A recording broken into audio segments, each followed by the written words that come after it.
Buenas tardes y sean bienvenidos al segundo día de las jornadas organizadas por la Asociación Cultural Cofrade de la Venera sobre la Catedral Nueva de la Diócesis de Cádiz al cumplirse el 300 aniversario de la colocación de la primera piedra y el comienzo de su construcción.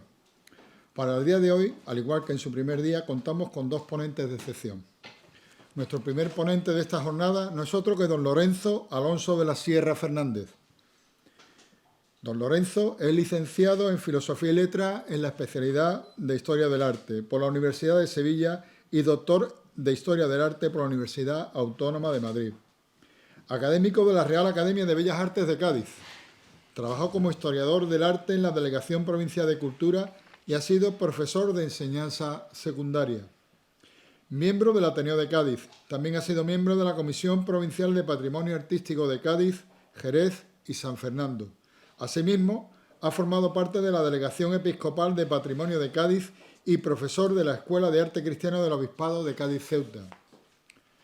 Como podrán observar, toda una vida dedicada por y para la docencia e incluso nos atreveríamos a decir que no solo profesionalmente, ya que hace disfrutar al oyente con la forma de transmitir y comunicar el amplio conocimiento que posee sobre el arte. Un auténtico enamorado del arte en todas sus manifestaciones, de todas las épocas y especialmente del arte religioso en general y en particular sobre su gran pasión, los retablos. Posiblemente, y sin lugar a dudas, tenemos delante a la persona que más sabe de arte moderno en todas sus manifestaciones en la provincia de Cádiz. Su labor investigadora ha quedado recogida en cientos de artículos en revistas especializadas y conferencias. Tiene distintas publicaciones, libros y artículos en revistas especializadas de autoría individual o en colaboración con otros historiadores, centrada fundamentalmente en el Cádiz de la Edad Moderna. Basta con poner su nombre en algún portal bibliográfico y nos aparecerá información para completar varios folios. Ha participado en la redacción de catálogos de exposiciones, así como en el comisariado de alguna de ellas. El pasado año coordinó junto con su hermano Juan el libro Iglesia de la Diócesis de Cádiz y Ceuta, publicado por el Obispado de Cádiz y Ceuta, en el que se describen las principales características histórico-artísticas de las 219 iglesias, capillas y oratorios distribuidos por el territorio de la Diócesis de Cádiz.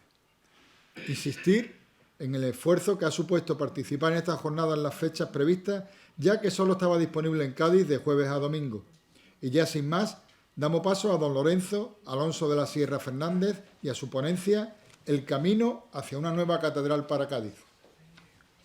Bueno, ante todo, buenas tardes a todos. Muchas gracias por estas palabras siempre inmerecidas, y sobre todo muchas gracias a todos vosotros por vuestra presencia en este rato que vamos a dedicar a hablar del que yo creo que es el edificio más emblemático de nuestra diócesis, como debe de ser, evidentemente, la catedral.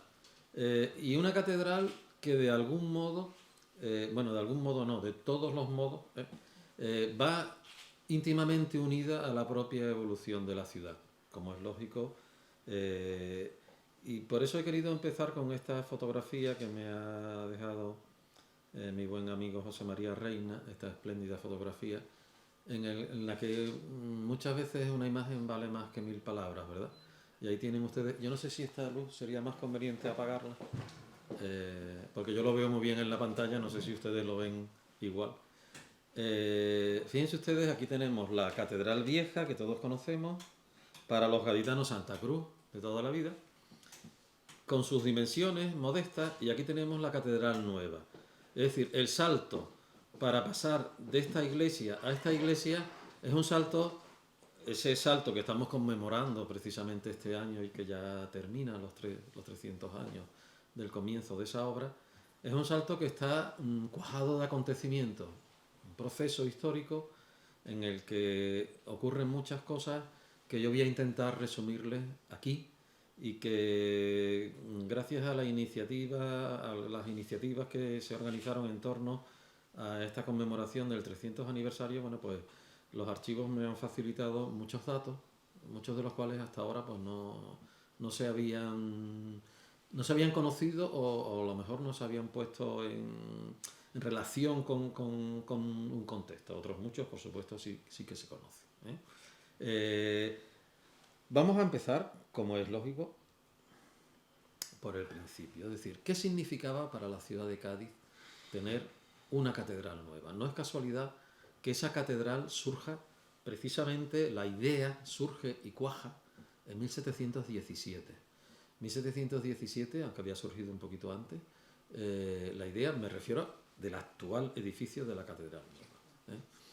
Precisamente el año en el que todos sabemos que se traslada a la Casa de Contratación y Consulado de Indias a Cádiz. En las palabras de los miembros del Cabildo Municipal, en una ceremonia muy pomposa que se celebra en diciembre de dicho año, en el que el Cabildo Catedralicio va a comunicar a la ciudad la idea, vamos a comunicar oficialmente porque evidentemente lo sabían ya de sobra, la idea de construir una nueva catedral. Se nos recoge este párrafo que me ha gustado especialmente, que ustedes pueden leer, yo no les voy a repetir. Cómo estamos buscando un edificio que refleje el poder de la ciudad, el poderío de la ciudad. Un edificio para el que la vieja iglesia de Santa Cruz, que desde luego es un edificio interesantísimo, bajo todos los puntos de vista, ya se había quedado pequeño. La ciudad necesitaba mostrar esa nueva situación de opulencia, de magnificencia, que se tenía que manifestar no solo en un edificio grande, sino en un edificio bueno.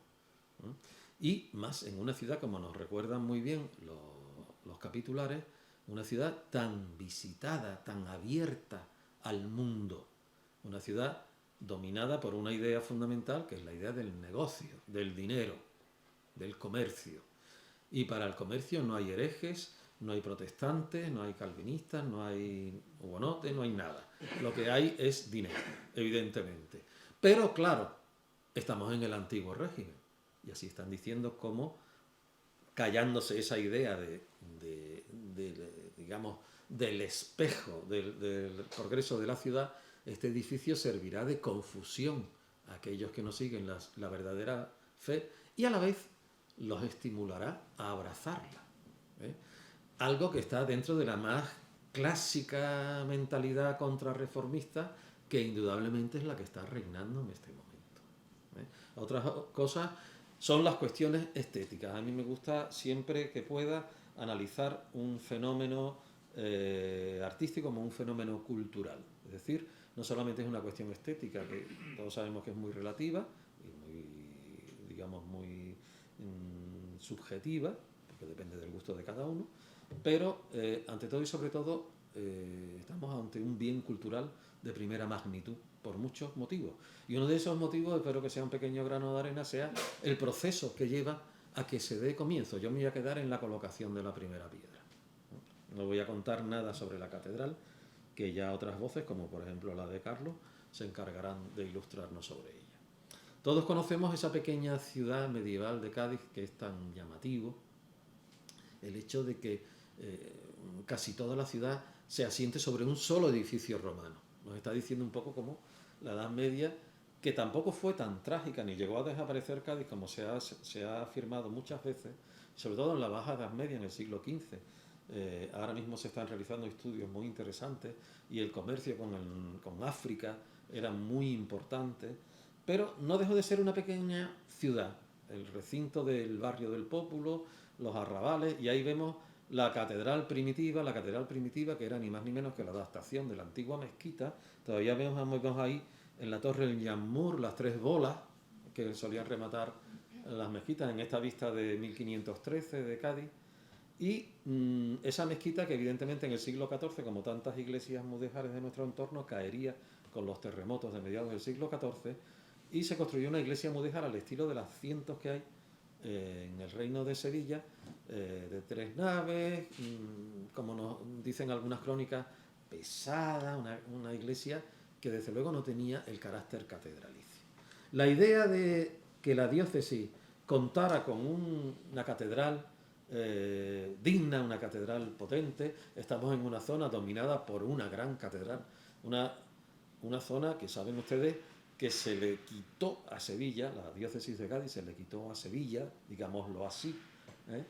Es la rehabilitación de una diócesis antigua, una diócesis preislámica, pero indudablemente San Fernando, como ustedes bien saben, le prometió a los capitulares sevillanos que todo lo que se conquistase al sur iba a ser territorio diocesano de Sevilla. ¿Por qué Cádiz tiene una diócesis? Algo que es importantísimo para su historia y para su territorio. Por ejemplo, para la isla, que es la zona más inmediata a la propia ciudad de Cádiz y cuya historia compartimos indudablemente a lo largo de siglos. Entonces, la idea de levantar una catedral va a estar siempre marcada por la de Sevilla. Como os decía, Sevilla perdió el territorio de Cádiz, ¿por qué? Gracias a Alfonso X el Sabio. Porque Alfonso X el Sabio quiso que Cádiz tuviera diócesis y fuera sede de la antigua diócesis asidonense, de la rehabilitación de esa diócesis, porque él quería conquistar el norte de África. Entonces sabemos que Cádiz se conquista el día de la Santa Cruz, por eso es la titular de la catedral, y por eso la ceremonia se celebró el día de la invención de la cruz, el 3 de mayo, la ceremonia de la puesta de la primera piedra. Pero esa Santa Cruz es la Santa Cruz sobre las aguas, porque Alfonso X quería conquistar el norte de África y evitar más invasiones musulmanas. Esa idea se desvanece con el asunto del imperio. Alfonso X, por supuesto, no se entierra en Cádiz, y bueno, la diócesis dormita un poco durante los siglos bajos medievales, y un poco los que están ahí detrás de la idea de un edificio digno para la diócesis son los duques de Medina Sidonia, que son de los que más tiran para trasladar la sede a Medina Sidonia. Y con esa idea, de hecho, el cabildo se trasladó en 1472. Cádiz era asaltada más o menos periódicamente, tuvo un gran asalto portugués en el siglo XV por esta fecha, y bueno, era muy peligroso. Después veremos que el edificio también estaba en una zona muy peligrosa, muy cercana al mar. Y una vez terminada la Guerra de Granada, se comienza a construir la magnífica iglesia de Santa María Coronada de Medina Sidonia, que nace con ciertos aires catedralicios, aunque en pequeño formato, como tantas otras iglesias de la archidiócesis sevillana. Recordamos las de Carmona, etcétera, etcétera. Pequeñas catedrales de Sevilla. A pesar del traslado del cabildo y a pesar de la construcción de este templo, el descubrimiento de América salvó a Cádiz prácticamente de la desaparición. ¿Por qué? Porque el puerto de Cádiz, la bahía de Cádiz, era inmejorable. Aunque Sevilla se hubiera quedado como sede del monopolio, Cádiz, a pesar de ser tan pequeña, era sede de muchos comerciantes, sobre todo de muchos comerciantes genoveses que eran muy listos. Y de hecho, en el siglo XVI se acusa a Cádiz de tener más regidores genoveses que españoles y de estar más al servicio de Génova, de los intereses de Génova, que de la corona española. Bueno, la ciudad estaba indudablemente al servicio del negocio, que es lo que correspondía, viniera de donde viniese. Y evidentemente trasladar y abandonar la isla, como veremos a final del siglo, que fue algo muy trágico, el saqueo anglo-holandés, si hubiera sido un gravísimo peligro no solo para Cádiz, sino para toda la bahía, porque era un objeto de ataque de todos los enemigos de España, que fueron creciendo a medida que el poderío de España se va haciendo más alto, y sobre todo en el reinado de Felipe II. Felipe II va a ser precisamente un monarca que se preocupa por Cádiz. Se preocupa por Cádiz, y él va a hacer que los obispos que se nombren, saben ustedes que los reyes intervenían en ello, se ocupen de venir a la diócesis, de residir en la capital de la diócesis. Don García de Haro es quizá el primero de estos personajes realmente importantes. Él no pudo construir una iglesia nueva porque no había dinero, evidentemente, pero somete a la vieja iglesia, que todas las crónicas nos dicen tan pesada, tan oscura, una iglesia mudéjar, posiblemente presidida por una, como ha investigado mi hermano Juan, por una capilla cubba, es decir, una capilla de tradición musulmana con bóveda de trompa y cubierta de madera. Él lo que hace es, como hombre que conoce y que quiere, siguiendo las directrices de Felipe II, implantar las directrices del Concilio de Trento, algo fundamental, quiere hacer una iglesia mucho más diáfana. La obra fue bestial, porque imagínense ustedes tirar los pilares medievales y colocar estas columnas que son anteriores al saqueo anglo-holandés, pero la cubierta era una cubierta de madera, ¿eh? Una cubierta de madera que además, según dicen las crónicas, de maderas olorosas, ¿eh? Bueno, a saber, una iglesia que podría recordar un poco, guardando las distancias, con una iglesia maravillosa esta, a la colegiata de Antequera, que todos conocemos, de San Sebastián, ¿eh? Si ustedes se encuentran, una iglesia columnada, renacentista y con cubierta de madera de tradición mudéjar. Bien, lo más importante de la reforma de García de Haro no es solamente el darle amplitud, sino el seguir los preceptos de Trento en la disposición del coro, que se va a colocar no ocupando la nave e impidiendo, por tanto, la atención del público, saben que es uno de los primeros principios de Trento, sino tras el altar mayor. Esa idea surge en 1572 y esa idea es la primera que se conoce en los reinos de la corona española. Hay otros intentos después que vienen de la mano de Juan de Herrera, el gran Juan de Herrera, en su primer proyecto para la iglesia de Santa María de la Alhambra, que no se llegó a construir, y en su proyecto también truncado de la Catedral de Valladolid. Pero el proyecto de Cádiz es 10 años anterior. Y después del saqueo, García de Haro, que era obispo de Málaga, cuando saquean Cádiz, cuando hace su testamento, como bien nos dice Fray Jerónimo de la Concepción, dejó bien claro que dejaba una cantidad para la reconstrucción de la Catedral de Cádiz con tal de que se colocase el coro en el sitio que él dispuso. O sea que era un interés muy personal que yo creo que el Cabildo no le hizo el menor caso, ¿eh? Esto, dicho sea de paso, porque fíjense ustedes que muy a principios del siglo XVII se hace esta planta. Fíjense ustedes que la catedral estaba al borde del mar, no existía el paseo del Campo del Sur que debemos a la Catedral Nueva, ¿eh? Y los canónigos decían muchas veces que escuchaban el rugido del mar cuando estaban celebrando la ceremonia. Con lo cual ya empezó la mala fama de esta iglesia, ¿eh? Que yo personalmente le tengo mucho cariño, no solamente por sus valores artísticos, sino porque es la parroquia donde yo me bauticé, ¿eh? La iglesia de Santa Cruz, que es una iglesia absolutamente emblemática de la ciudad de Cádiz, ¿eh? Pero fíjense ustedes que el coro está dispuesto en medio de la nave. Luego no le hicieron el menor caso a García de Haro, ¿eh? En fin, no nos interesa tanto entrar en detalle como esta iniciativa. Justo un año antes del saqueo, en 1595, y bajo la iniciativa de otro obispo, el obispo Zapata, después cardenal Zapata, hijo del conde de Barajas, que está relacionadísimo con el rey, casualmente manda a este personaje de gran dignidad, de gran prestigio social, a la diócesis de Cádiz.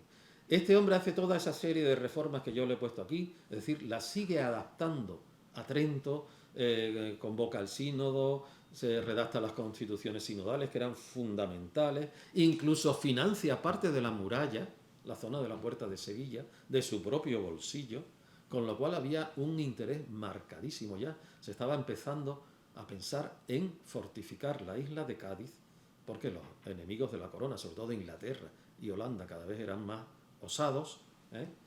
Y se va a demostrar muy pronto, y él va a ser posiblemente el responsable de un diseño para una nueva catedral. Esa nueva catedral, ustedes que conocen bien Cádiz, la ven ahí marcada, perdón, la pongo aquí, que está mejor. La ven ustedes ahí marcada. Esto es la calle Pelota, esta es la Puerta del Pópulo, y esta es la muralla, este es el Arco de la Rosa.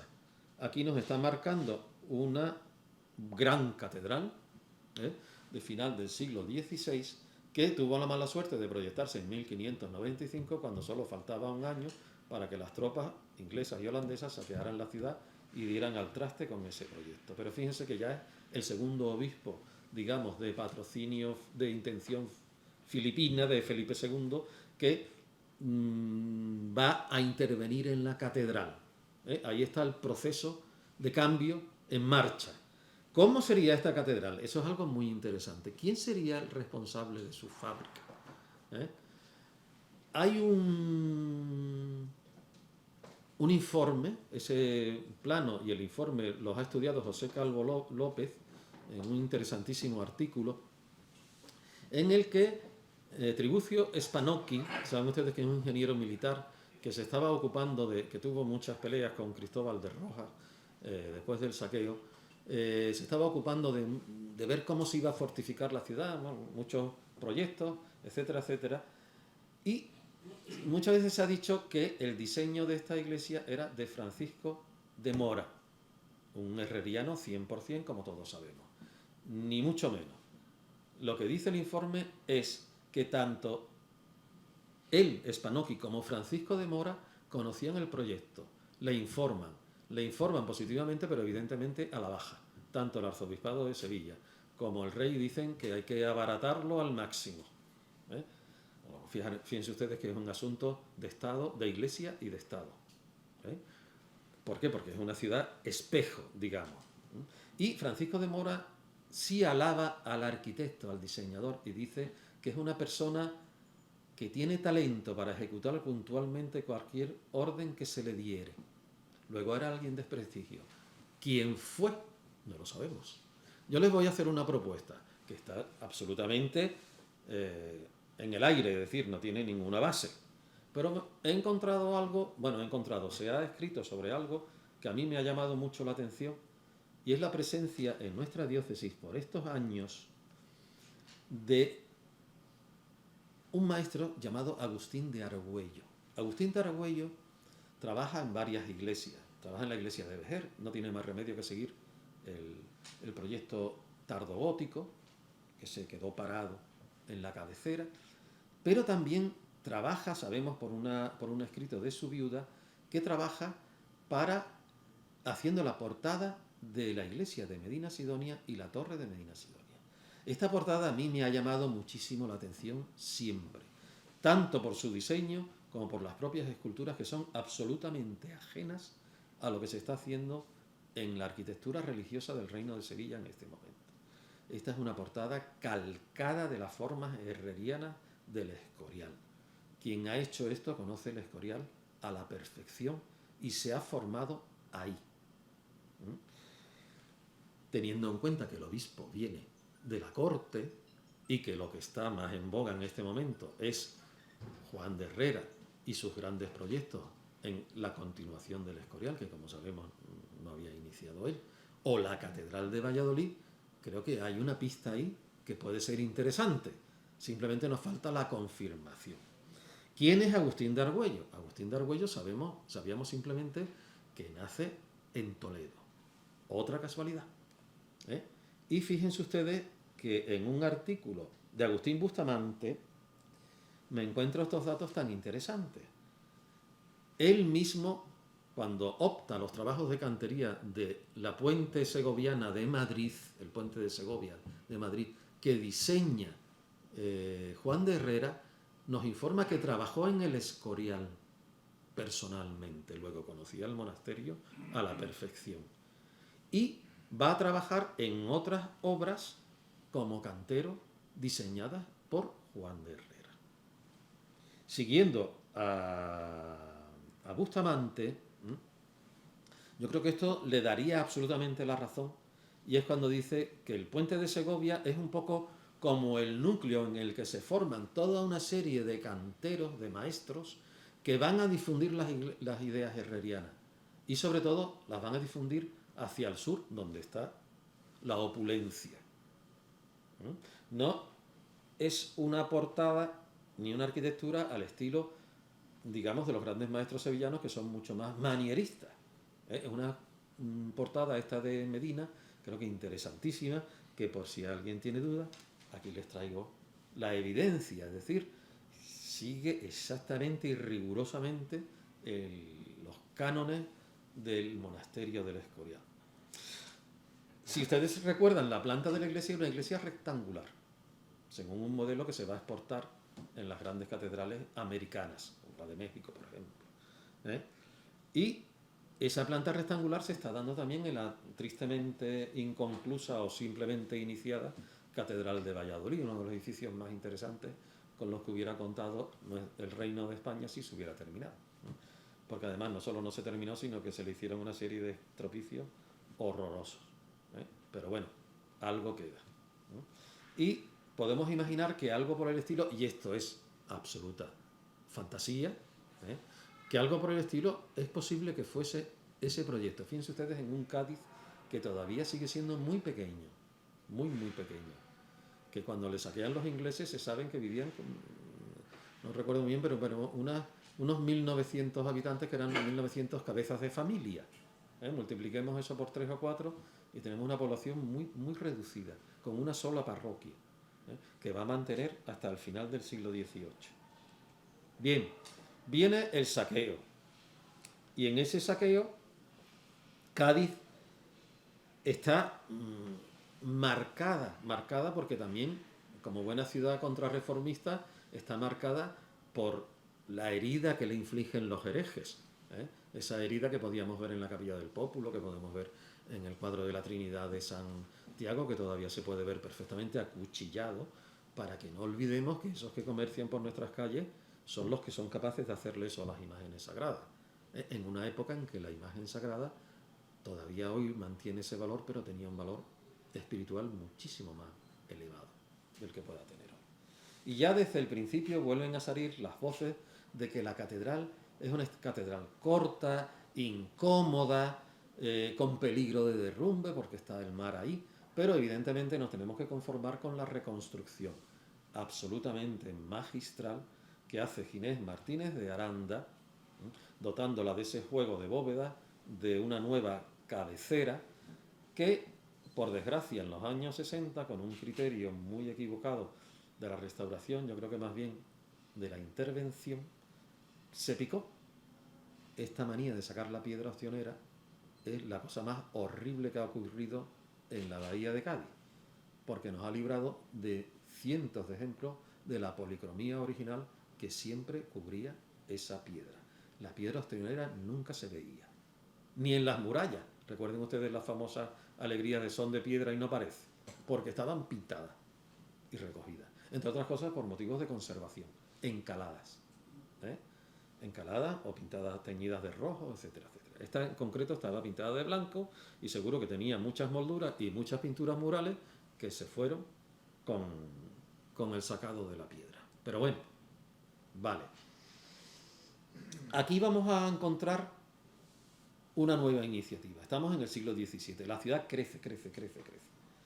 Pero no va a ser hasta el último tercio del siglo XVII que no surja una nueva iniciativa. Y esa iniciativa surge de un personaje.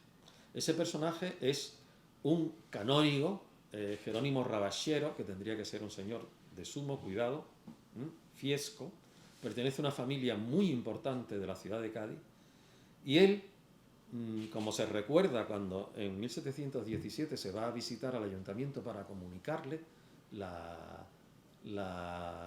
idea de construir una nueva catedral, ya Rabachero lo intentó, pero no, y aquí lo disimulan porque dice, no pudo ser por motivos, bueno, por motivos, dice, por su muerte. No es cierto porque Rabachero sobrevivió por como 20 años más. Los papeles son muy criminales porque nos dejan en evidencia rápidamente. Entonces, los que nos dedicamos a hurgar en los archivos tenemos la desgracia pues, de dejar en evidencia muchas cosas. Fíjense ustedes, un pequeño currículum de Rabachero nos dice que era arcediano de Medina, que fue mayordomo de la Capilla de la Nación Genovesa. Curiosamente, él es el que promueve que se traiga de Génova el gran retablo de los genoveses de la catedral, que curiosamente él también propuso paralizar ante la idea de hacer una catedral nueva. No el retablo de los genoveses, la portada, que sí se llegó a hacer, y se hará después cuando se abandone la idea. Otra portada que se trae de Génova. Él comprometió a grandes comerciantes como Pedro Colarte, que era francés, Fadrique Lila, también genovés, Juan de Vint, para que le dieran dinero. Curiosamente, él aprovecha, esto es una conclusión que he sacado yo, pero que coincide con el tiempo, en un momento en el que la diócesis de Cádiz está vacante, no hay obispo. Y el obispo, cuando le nombran, está retenido en Francia 2 años. Verán ustedes que en cuanto llegue el obispo se acabó el proyecto. Porque yo creo que ya Rabachero se veía ya con la sede para él.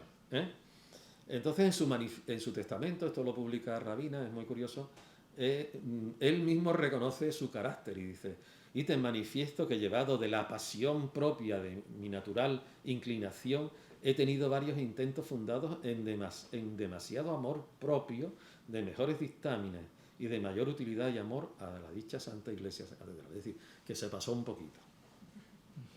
Pero él se justifica diciendo que era el amor que tenía por esta catedral. Es muy bonito seguir este proceso, y entonces en este proceso, cuando se va al ayuntamiento a comunicarlo, se dice que querían hacer una catedral nueva y dejar la vieja como sagraria. Todavía no es excesivamente ambiciosa la idea. Fíjense ustedes, tenemos el mismo plano porque nos dice que iba a ser un poco al contrario, es decir, la isleta que se había cogido era con fachada aquí, es decir, esta es la plaza, este es el colegio de Santa Cruz, dice de frente al colegio, y el lateral hacia la plazuela de las Tablas, que la tenemos aquí, y del mar, o sea que más o menos la catedral iba a ir aquí, con fachada aquí, y haría ángulo o compás con la catedral vieja, que sería el sagrario. Ahora, inmediatamente ya todo vuela, e incluso hay cabildos en los que se acuerda dedicar 2 capillas, una a Santa Teresa y otra a San Nicolás de Bari. Lo de San Nicolás de Bari no me lo explico, pero parece ser que tiene cierto patronazgo sobre los casos imposibles, y se estaba buscando ahí un poquito de enchufe celestial. Todo esto se acaba cuando en julio de 1676 llega Diego Castrillo, y desde luego debió de coger a Rabachero y diría: ¿de dónde sale esta catedral? ¿Esto qué es? Cuando yo no me he enterado de nada.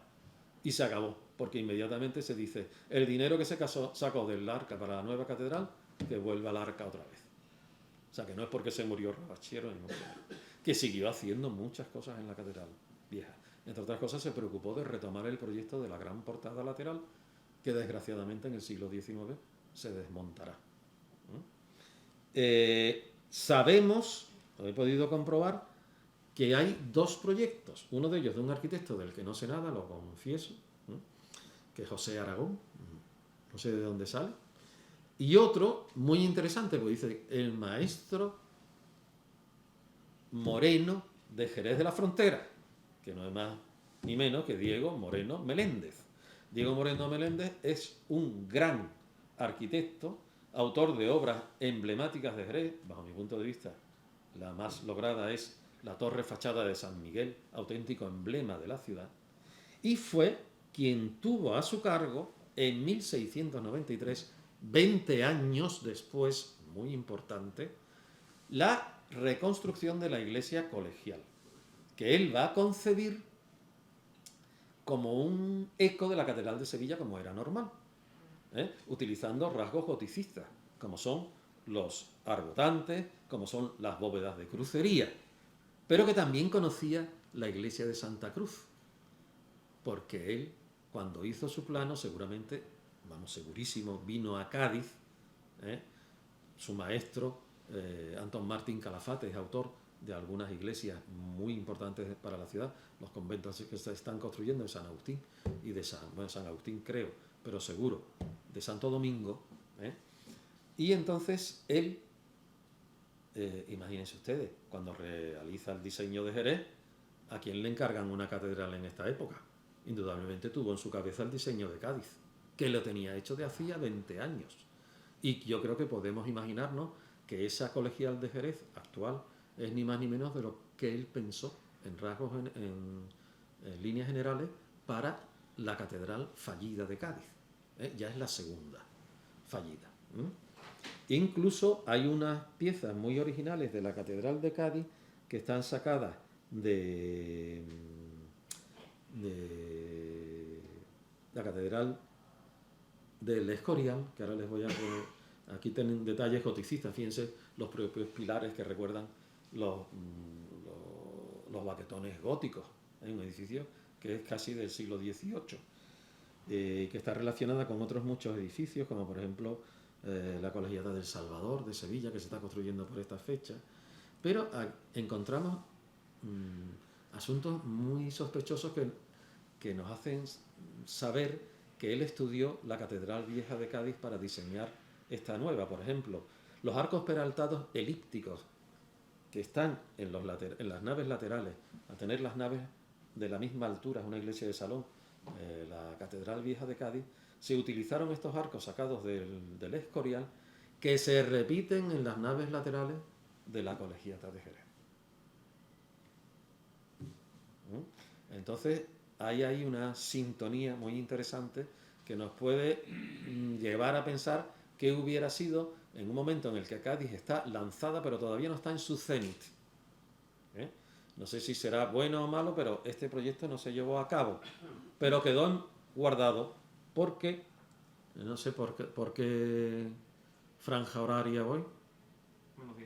Bueno, pues ya voy a acabar rápido, como siempre, no da tiempo, pero ya vamos a ver un poco el final, ¿no? El final de la catedral actual, que siempre se ha dicho que si, bueno, que es verdad que debió de contar con el apoyo de Armengual, pero me he encontrado unos documentos que son realmente curiosos y que nos hablan que muchas veces la casualidad, la iniciativa personal, es protagonista de grandes empresas.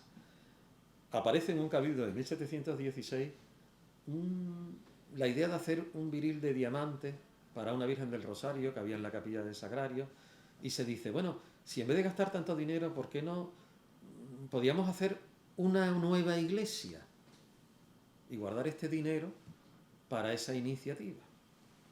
Pero es más, en 1717, un maestrescuela de la catedral, que he podido comprobar que era gibraltareño, para más señas, deja un donativo brutal de 6.380 pesos para el culto al Santísimo. Y fíjense que sus palabras son muy interesantes. Y dice, para aplicar a la obra que vuestra señoría intentare más del servicio de su majestad, evidentemente del Santísimo, asegurando a cuantos quisieran llegasen mis medios a ser tanto cuantos necesitase para edificar un majestuoso y rico templo al Señor, en quien fío los facilitará. Es decir, de ahí sale la idea de construir la catedral nueva. La idea fundamental, que es el dinero. Inmediatamente, el mismo cabildo o dos cabildos más para allá, ya hay una donación de 12 caíces de cal, y otro señor, todos anónimas, regala el sueldo de un peón de albañil durante toda la... no sabía lo que se iba a gastar, durante todo el tiempo que durase la obra. Bueno, a mí me hace gracia cuando se dice, dura más que la obra de la catedral. La catedral de Cádiz en realidad duró poco. Las catedrales duran mucho más. 100 años, 100 y pico años no es nada para una catedral. Pero bueno, nadie nos quita los de Cádiz y dura más que es más largo que la obra de la catedral. Pues el peón, me lo imagino, fueron al cabildo municipal, informan, pero hay un detalle muy curioso. Le dicen que se va a hacer con el dinero de este señor y le dicen al cabildo, el cabildo municipal regala el sitio. Cuidado, que hubo que tirar un barrio. Ustedes saben que Cádiz se caracteriza durante toda la Edad Moderna y hoy en día por lo carísimo que es el suelo. No caro, carísimo. Pues se compró todo un barrio y se derribó, porque toda esa zona estaba poblada y construida. Lo regala el ayuntamiento, proporciona medios, y después ya va a ser el comercio de India quien también dé el famoso cuartillo de los dineros que vengan de América. De ahí se ha llamado la Catedral de las Américas. Y hay algo muy interesante. Fíjense en la última frase. Dice, se va a hacer una nueva legacía, dice, para hacer saber a dicha ciudad de su justa determinación, esperando que la ciudad, como dueña de la planta, la delinease y señalase el sitio, capacidad y demás circunstancias de que debía adornarse. Es decir, dejan en manos de la ciudad la determinación de cuál va a ser la catedral y dónde va a estar. Luego es una empresa no solamente del Cabildo Catedralicio, sino es una empresa de toda la ciudad, que indudablemente la acoge eufórica. Esto es muy interesante porque se hace una reunión, yo les voy a terminar, traía aquí para hablarle mucho más, pero bueno, siempre es interesante cortar antes de tiempo, que no pasarnos, que me va a reñir Carlos. Hay un proceso muy curioso en el que el ayuntamiento nombra a un diputado, Juan de Horta, y le dice que, bueno, que le van a llevar, el cabildo le dice que le va a llevar los proyectos, que no solamente le va a llevar los proyectos de la época de Radacher, es decir, entró en la ruleta el proyecto de Diego Moreno Meléndez y el otro, que por el momento es un misterio, sino 3 proyectos más, es decir, se hace un concurso. Esos 3 proyectos he podido determinar clarísimamente quiénes los hacen. Como es lógico, un sevillano, Diego Antonio Díaz, el máximo representante de la arquitectura sevillana en ese momento, que no sabremos qué habría hecho, porque cuidado, que hacer una catedral es una empresa muy fuerte y no sabemos por dónde habría salido. Yo imagino en algo al estilo de la Colegiata del Salvador, pero ese no es el estilo de Diego Antonio Díaz tampoco, que es muy lineal, muy planista. Bueno, los planos estarían, pero se perdieron.